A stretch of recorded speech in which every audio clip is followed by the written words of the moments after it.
Ya, shalom, selamat pagi Bapak Ibu yang kasih dalam Tuhan. Kita akan mulai ibadah pagi hari ini. Kita akan berdoa terlebih dahulu.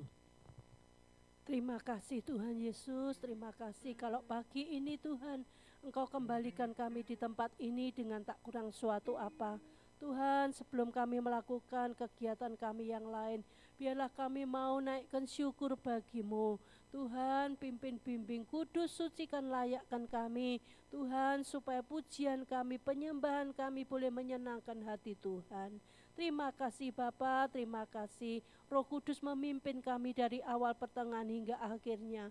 Roh Kudus mengurapi kami ya Bapa. Tuhan jamah setiap kami Tuhan. Kuasai hati pikiran roh jiwa kami. Terima kasih Bapa, terima kasih. Kami serahkan doa kami hanya di dalam nama Tuhan Yesus Kristus. Haleluya. Amin.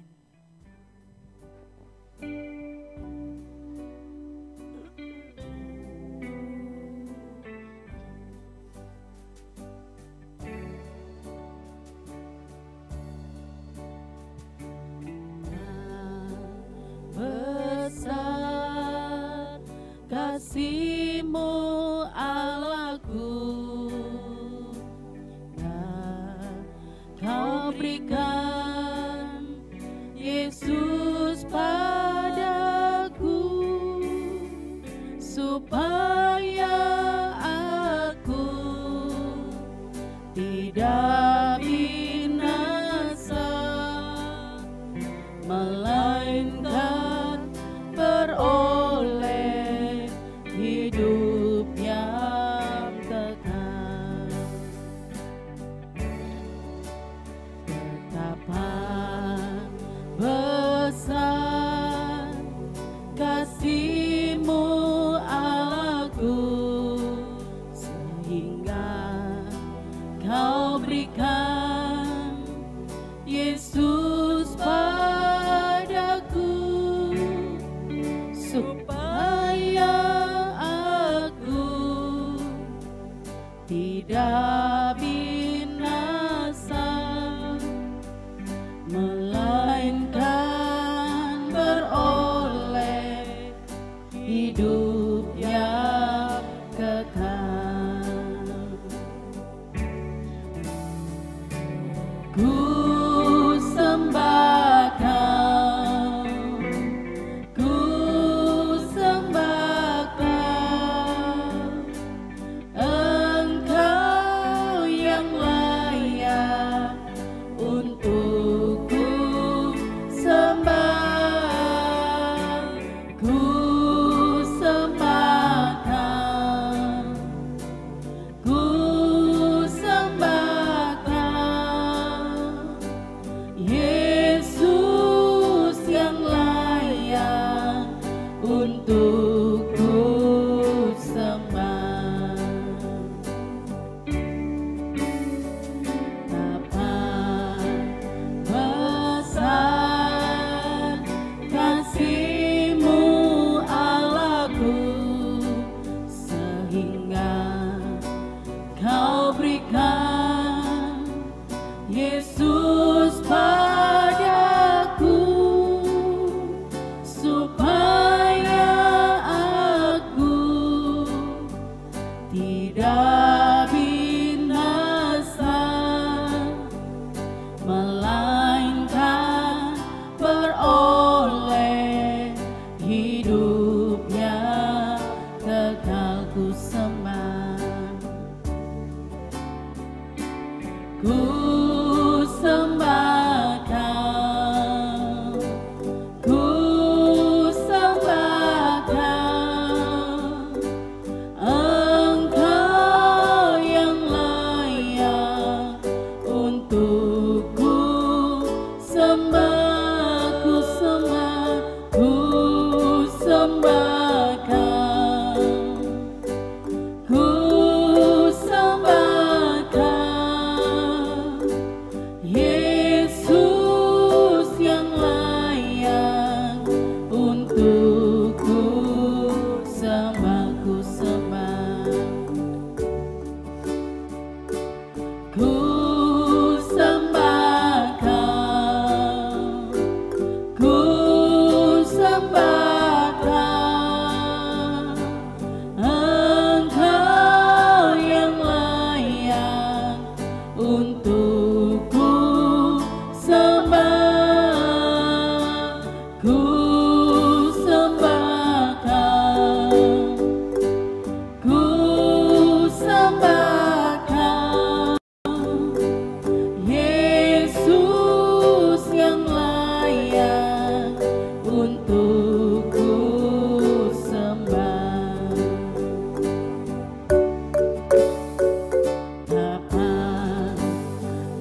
ku sembah Kau, ku sembah Kau,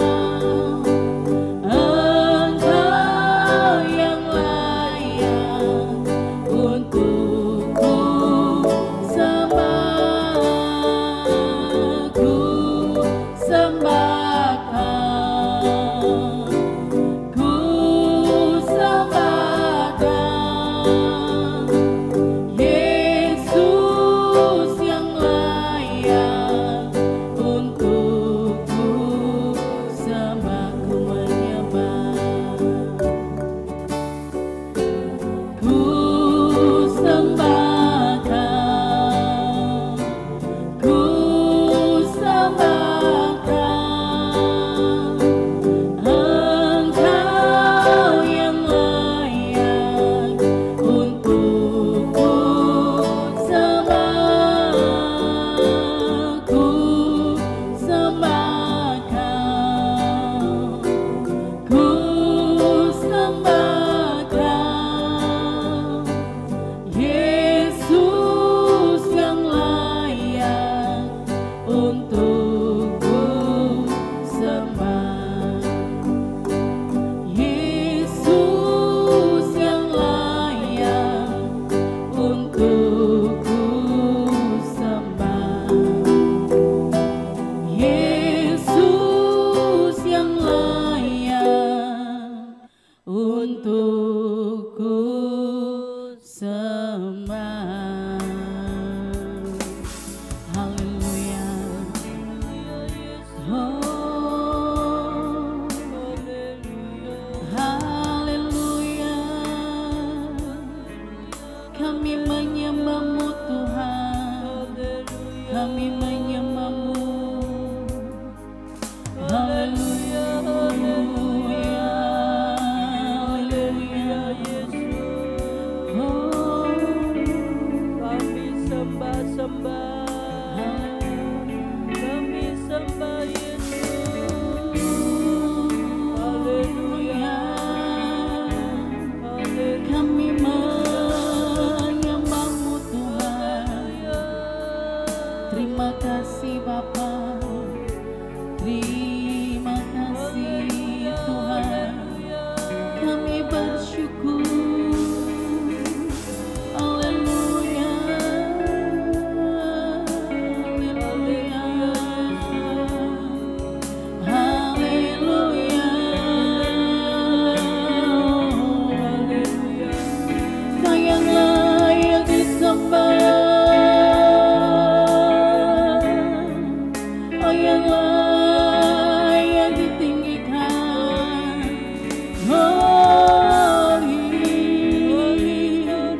Haleluya,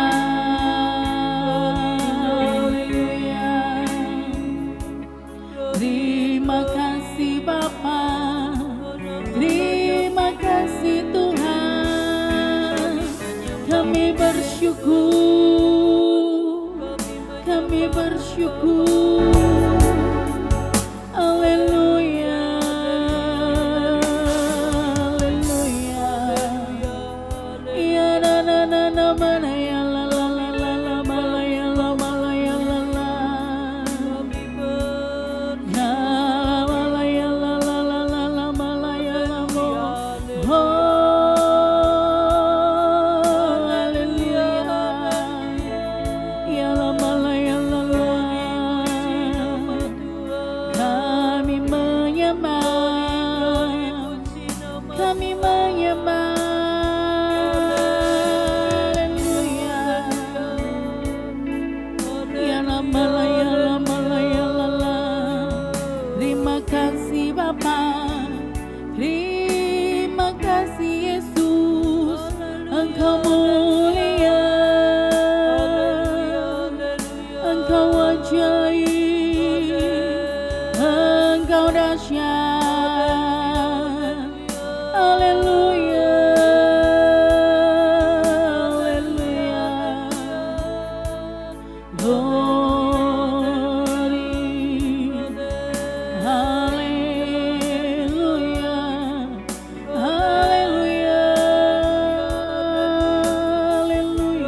kami menyembah-Mu, kami menyembah-Mu Tuhan, kami agungkan Engkau, kami tinggikan nama-Mu, Yesus. Oh, haleluya, haleluya, haleluya.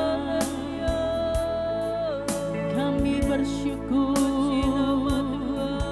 kami bersyukur,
kasih Roh Kudus.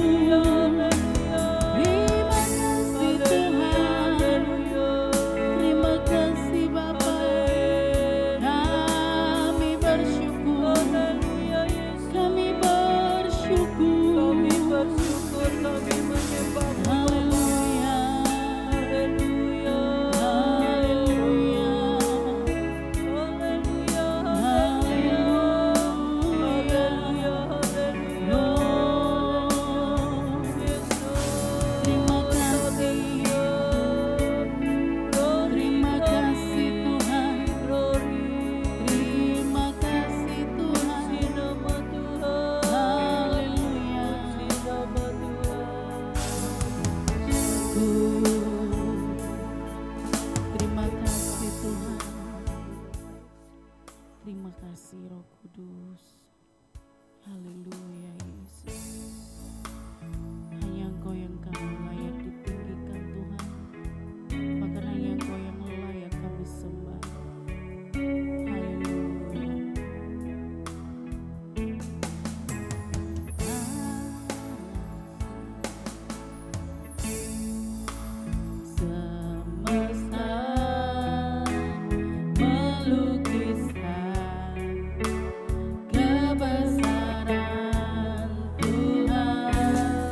Hallelujah.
Shalom Bapak Ibu yang dikasih Tuhan, kita berjumpa kembali dalam ibadah doa pagi.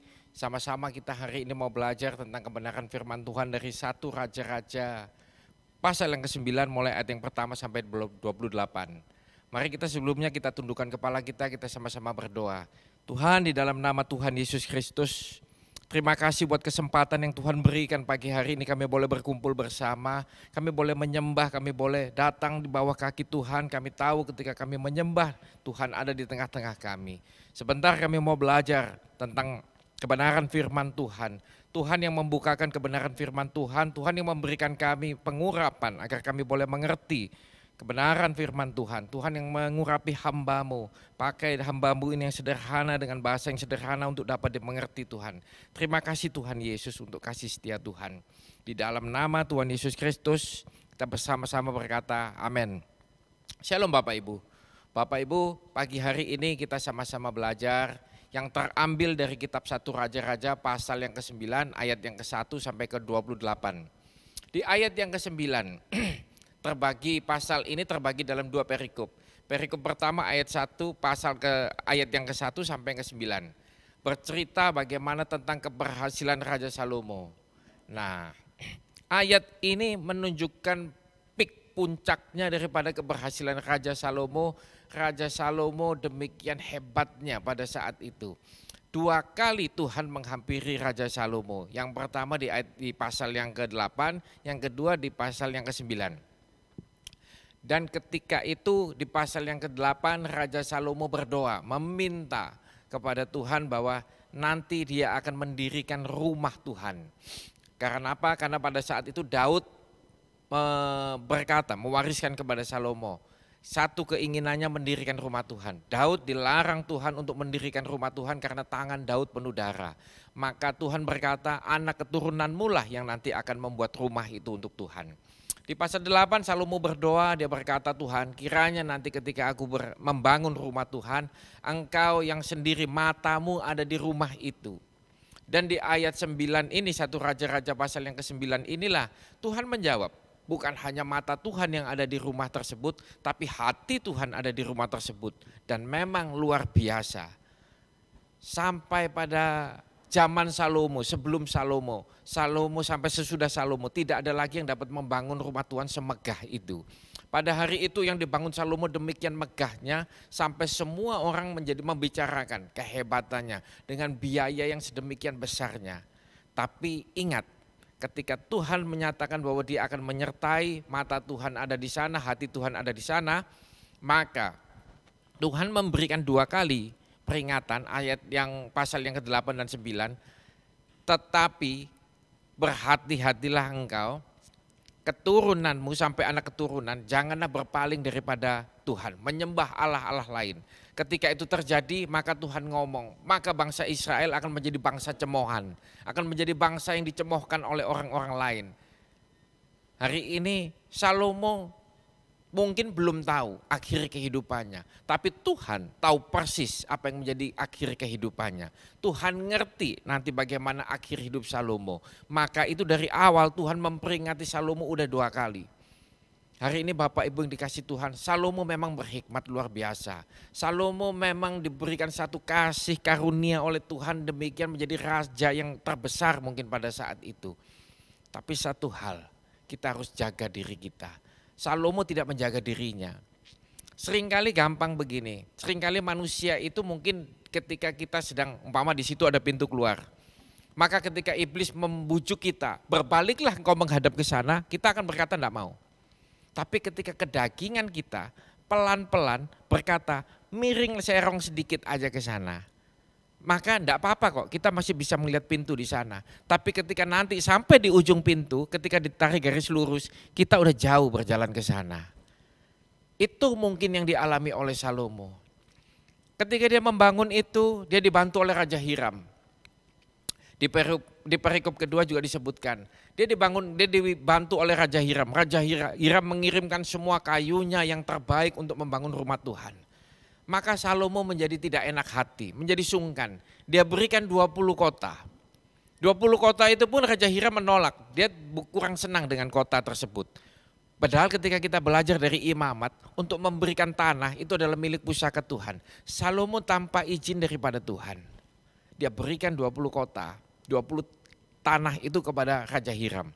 Dan banyak hal yang Salomo lakukan mungkin belum berkenan kepada Tuhan.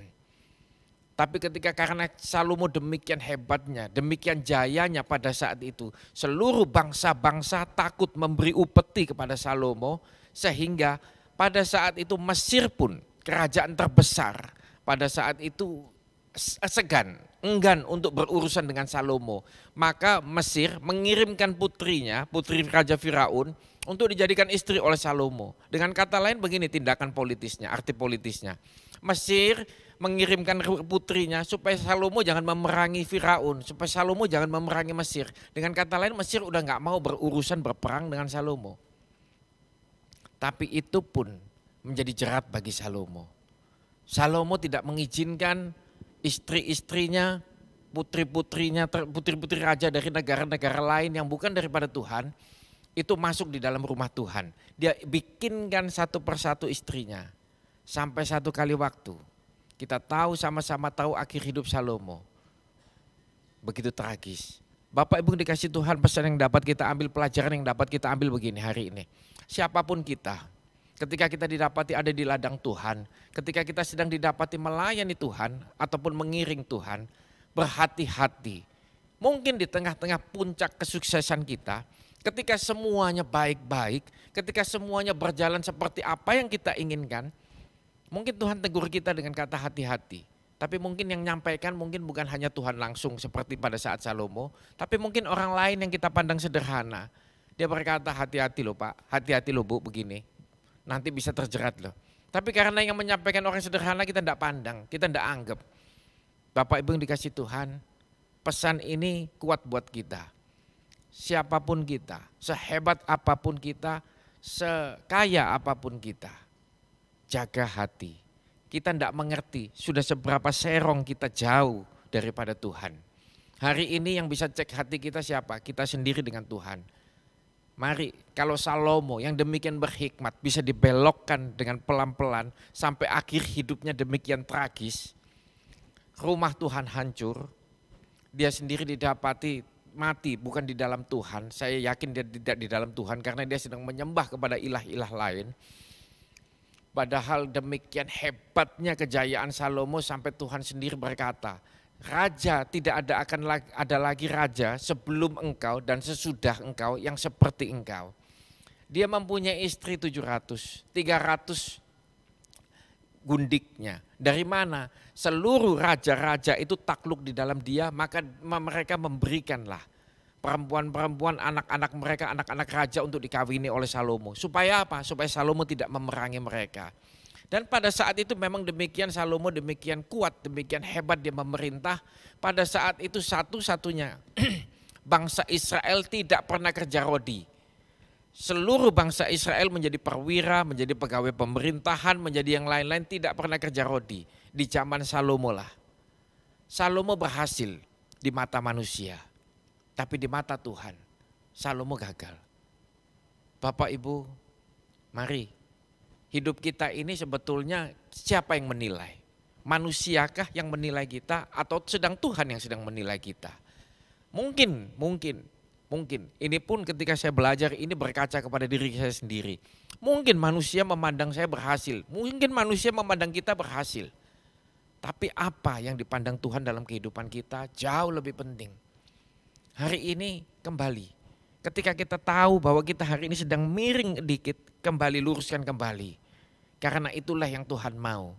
Jangan menyimpang ke kanan, jangan menyimpang ke kiri sedikit pun.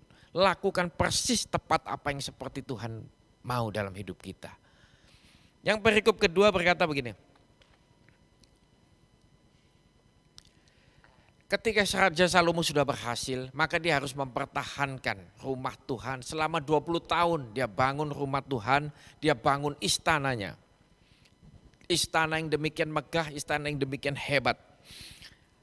Memang pada saat itu Salomo tetap mempersembahkan korban keselamatan 3 kali dalam setahun. Tapi pada saat itu juga mulailah Salomo istri-istrinya meminta dia untuk memberikan kepada yang lain, untuk persembahkan kepada ilah-ilah yang lain. Dan Salomo pelan tapi pasti mulai mengikuti. Salomo mulai menuruti. Kesalahan yang kedua adalah Salomo membiarkan ada orang Amori, orang Het, orang Yebus untuk masih tetap tinggal di situ. Salomo menjadikan mereka menjadi kerja rodi. Tapi firman Tuhan berkata bahwa Salomo harus menumpas semua orang Amori, orang Het, orang Yebus. Tapi Salomo tidak mengindahkannya. Salomo berpikir mereka yang dijadikan tukang rodi aja.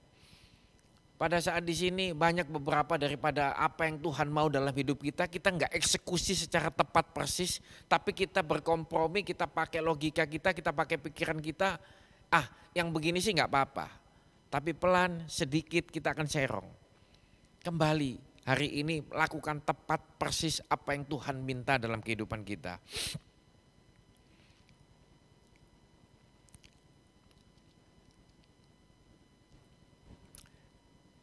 Raja Salomo membangun istana yang demikian megah. Raja Salomo membangun rumah Tuhan. Satu hal yang Tuhan izinkan, Tuhan restui, bahkan Tuhan berkata bahwa mata Tuhan dan hati Tuhan akan ada di situ. Satu prestasi, satu kebanggaan bahwa itu bisa dilakukan oleh Salomo. Tapi satu hal, Salomo gagal mempertahankan keimanannya. Salomo bisa meraih sesuatu yang hebat, tapi Salomo gagal untuk mempertahankan kehebatannya di situ. Berapa dari kita mungkin sering dengar bahwa lebih susah, lebih sulit untuk mempertahankan segala sesuatu daripada kita meraihnya. Mungkin kata-kata itu tepat untuk kita berkaca kepada cerita Salomo. Hari ini kita kembalikan lagi kepada diri kita. Ketika kita meraih di satu tempat, ketika kita meraih satu pertobatan dalam kehidupan kita menerima Yesus sebagai Tuhan Juru Selamat kita, itu satu perjuangan, satu effort yang mungkin kita harus lakukan. Dan ketika sekarang itu kita sudah terima keselamatan, sekarang waktunya kita mempertahankan, waktunya kita sekarang menjaga keimanan kita. Memang tidak mudah di tengah situasi kondisi yang makin sulit seperti ini, menjaga keimanan itu tidak gampang. Seringkali ketika ada jemaat yang dalam pergumulan doa, mereka ingin didoakan untuk dalam pergumulan ekonomi, rajin banget. Doa pagi jam 4 ya seperti begini mereka udah hadir. Ada doa malam mereka hadir. Ada komsel, ada doa puasa mereka hadir. Lambat laun Tuhan mungkin melihat keseriusannya. Sampai Tuhan berkati. Tuhan berkati, suami istri mulai diberkati Tuhan menjadi lebih baik. Sampai mereka satu kali waktu diberkati punya mobil. Ini cerita nyata. Sampai mereka punya mobil. Ketika mereka punya mobil, rajin ibadah. Jadi kalau hujan pun mereka minggu tetap bisa ibadah dengan baik. Satu kali mereka tidak datang. Kami bertanya, pemerhati menelpon, kemana?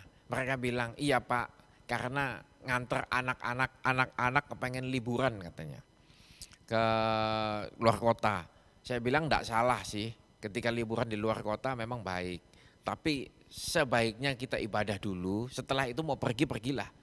Tapi dia ngomong, ya sekali-sekali kok Pak, sekali-sekali. Berikutnya minggu lagi hadir lagi. Tapi beberapa minggu lagi ada lagi. Sama lagi alasannya, ada lagi kemana.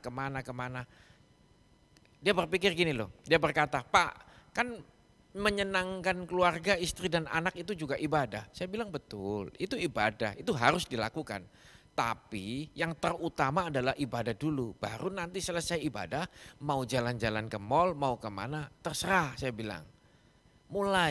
Ketika mulai ditegur seperti itu hatinya mulai nggak seneng, mulai lagi merasa begini begitu, udah lupa. Kelihatannya kecil ya, saya cuma nyenengin istri sama anak kok, nggak masalah kok, saya tetap cinta Tuhan kok. Memang ketika kita mulai memaklumi diri kita seperti itu, kita udah menyimpang sedikit. Belum ke sana, tapi makin lama kita terus ikutin, sampai akhirnya kita udah jauh daripada goal kita, tujuan kita. Banyak orang yang seperti itu kok. Ketika mungkin memberikan persembahan dia berkata, ini lagi ada kesulitan, lagi ada keperluan, kita pakai dululah persembahan. Toh Tuhan mengerti kok, toh Tuhan tahu kok, Tuhan itu maha kaya, dia nggak perlu. Pendeta aja yang suka nakut-nakutin. Mulai Mulai dia pakai, sedikit demi sedikit lama-lama nanti udah nggak pernah memberi. Dan di situ ketika dia berkatnya ketutup, dia sendiri yang susah. Banyak dari kita mungkin seringkali begitu dalam hidup ini. Kita seringkali memaklumi diri kita ketika kita melakukan kesalahan kecil, nggak apa-apa Pak. Ibadah itu datang telat nggak masalah. Pelayanan kita datang telat, kita ditegur, kita berkata nggak apa-apa, telat cuma nggak sampai 5 menit aja kok. Seringkali kita memaklumi diri kita loh. Tapi ketika pada saat itu terjadi, tanpa sadar kita nanti akan melenceng. Mempertahankan jauh lebih sulit Bapak Ibu yang dikasih Tuhan. Hari ini ayo firman Tuhan ini ngajar kita. Firman Tuhan ini membawa kita kembali kepada tujuan kita semula. Melakukan tepat persis apa yang Tuhan mau dalam hidup kita. Rencananya seperti apa dalam hidup kita, kita harus eksekusi tepat persis tanpa ada alasan. Tanpa ada sedikit logika kita yang bermain di situ. Menguntungkan enggak kalau saya ngikut Tuhan jalannya begini? Seharusnya salah sih. Yang benar itu jalannya begini loh. Tuhan maklum lah. Tuhan tahu saya juga masih manusia Kak. Seringkali kita berkata seperti itu. Dan di mata manusia kita kelihatan cerdik. Di mata manusia kita kelihatan hebat berhasil. Di mata Tuhan kita udah gagal. Dan ketika kegagalan itu terjadi di mata Tuhan, kita tahu akhir hidup Salomo. Raja yang demikian hebat, raja yang demikian kaya, demikian jaya, demikian dipuja, dimasyurkan orang, bisa mengalami akhir hidup seperti itu. Yang dia bangun rumah Tuhan demikian megahnya, menghabiskan biaya yang luar biasa besarnya, itu pun bisa habis. Alkitab mencatat, emas yang dipakai untuk membangun 664 talenta. 1 talenta 34 kilo. Anda kalikan sendiri, kita kalikan sendiri. Berapa? Itu cuma emasnya. Belum perak, belum lain-lain, belum kayu sanobar, belum kayu aras dan lain-lain. Demikian besarnya. Tapi Salomo bisa mencukupi itu semua untuk membangun. Tapi untuk menjaga imannya, dia lupa. Hari ini kadang Tuhan berikan kita hikmat, ya. Kadang kita sekolah, kita jadi pandai, boleh. Kadang kita sekolah jadi pinter, kadang kita kerja sampai jadi berhasil, boleh. Tapi jangan lupa, iman itu harus dijaga. Salomo lupa, hikmat dia terlalu baik, hikmat dia terlalu pintar sampai Ratu Sheba itu datang, kepengen ketemu Salomo. Nanti di ayat-ayat berikutnya. Tapi Salomo lupa untuk menjaga hikmatnya. Mari Bapak Ibu, pagi hari ini mungkin renungan ini singkat. Tapi mari kita sama-sama belajar ya. Kita sama-sama menjaga iman kita ya. Dalam perjalanan ini yang di masa-masa sulit seperti ini. Saya tahu di masa-masa sulit seperti ini kita susah kadang. Kita diperhadapkan dengan keadaan yang menekan kita. Ketika kita mau ikut Tuhan atau kita mau ikut dunia. Ketika kita ikut dunia kita mungkin bisa lolos dari kesulitan kita. Tapi ketika kita ikut seperti apa kata Tuhan, maka kita siap menghadapi. Mungkin ada kesulitan di depan, mungkin ada kesukaran. Tapi gini loh Bu, hidup kita mau sampai kapan? Kita enggak ngerti di masa seperti ini kita boleh pulang dipanggil Tuhan kapan. Tapi kita belajar, kita bangun kerangka berpikir kita dengan satu kekuatan iman bahwa Tuhan itu satu-satunya dalam hidup kita. Tuhan itu yang dapat diandalkan dalam kehidupan kita. Ketika kita bangun hidup kita dengan kerangka berpikir iman seperti itu, maka kita nanti bukan bicara tentang dosa enggak dosa. Standar kita bukan lagi bicara tentang dosa tidak dosa. Kita tahu kok dosa tidak dosa, kita tahu. Standar kita adalah melakukan kebenaran atau enggak sekarang. Pilihan kita itu sesungguhnya itu. Ketika kita belajar membangun kerangka bahwa Tuhan itu satu-satunya pengharapan kekuatan kita, maka kita akan memilih, saya harus melakukan kebenaran. Sekalipun ketika saya memilih ini, nanti ada kesukaran, nanti ada kesulitan. Tapi ketika kita percaya, Tuhan yang sedang menghendaki dalam kehidupan kita, Tuhan juga yang akan membela setiap pilihan ketika kita memilih dengan kebenaran. Tapi ketika kita memilih mungkin jalan lain yang sesuai dengan apa yang menguntungkan kita, seketika kelihatannya kita beruntung. Seketika kelihatannya kita mungkin lebih enak keadaan kita. Tapi ingat, orang fasik itu disiapkan untuk kebinasaan. Seringkali kita lupa. Kebenaran memang kadang-kala menyulitkan kita di awal. Kebenaran kadang-kadang menyusahkan kita di awal. Tapi di akhir hidup kita, dia akan memberikan satu kebahagiaan dalam hidup kita. Bapak Ibu dikasih Tuhan, kuatkan hati kita hari ini, pagi hari ini. Ambil keputusan, Bangun kerangka berpikirmu, bangun kerangka iman kita. Bahwa Tuhan itu satu-satunya pengharapan. Bahwa Tuhan itu satu-satunya penolong dalam hidup kita. Maka kita akan terbiasa di dalam kehidupan ini, ketika ada pilihan dalam hidup kita akan memilih kebenaran. Saya berdoa Bapak Ibu, supaya kita semua diberikan kekuatan yang sama, supaya kita semua surga menopang kita mempertahankan iman kita. Amin. Mari kita berdoa, kita tundukkan kepala kita. Tuhan Yesus, terima kasih buat kesempatan yang Tuhan berikan pagi hari ini. Kami boleh sama-sama merenungkan, kami boleh sama-sama belajar daripada kebenaran-kebenaran yang Tuhan sudah sampaikan melalui kehidupan Salomo. Hari ini kiranya Tuhan, apapun yang sampai di titik ini kami capai, biarlah itu semua hanya kemuliaan nama Tuhan. Tapi berikutnya di dalam perjalanan kehidupan kami minta Tuhan yang berjalan menopang kehidupan kami untuk mempertahankan iman kami. Biarlah kesuksesan kami, kehebatan kami, prestasi yang kami raih tidak membuat kami lupa. Hikmat yang Tuhan berikan dalam kehidupan kami tidak membuat kami lupa bahwa iman kami harus dijaga. Tuhan senantiasa melihat iman kami. Kebenaran daripada Tuhan itu menjadi pilihan hidup kami. Sekalipun mungkin keadaan menjadi sulit, sekalipun mungkin keadaan menjadi menyusahkan kami, tapi kami belajar memilih untuk melakukan kebenaran tepat seperti apa yang Tuhan mau dalam kehidupan kami. Terima kasih Tuhan buat kebenaran firman-Mu, kiranya memberkati jemaat di tempat ini semuanya. Dan sebentar kami mau pulang ke rumah masing-masing, kasih sejahtera daripada Tuhan itu menyertai kita semua pulang ke rumah masing-masing. Di dalam nama Yesus kita semua sudah berdoa dan bersyukur, haleluya, amin. Tuhan Yesus memberkati Bapak Ibu.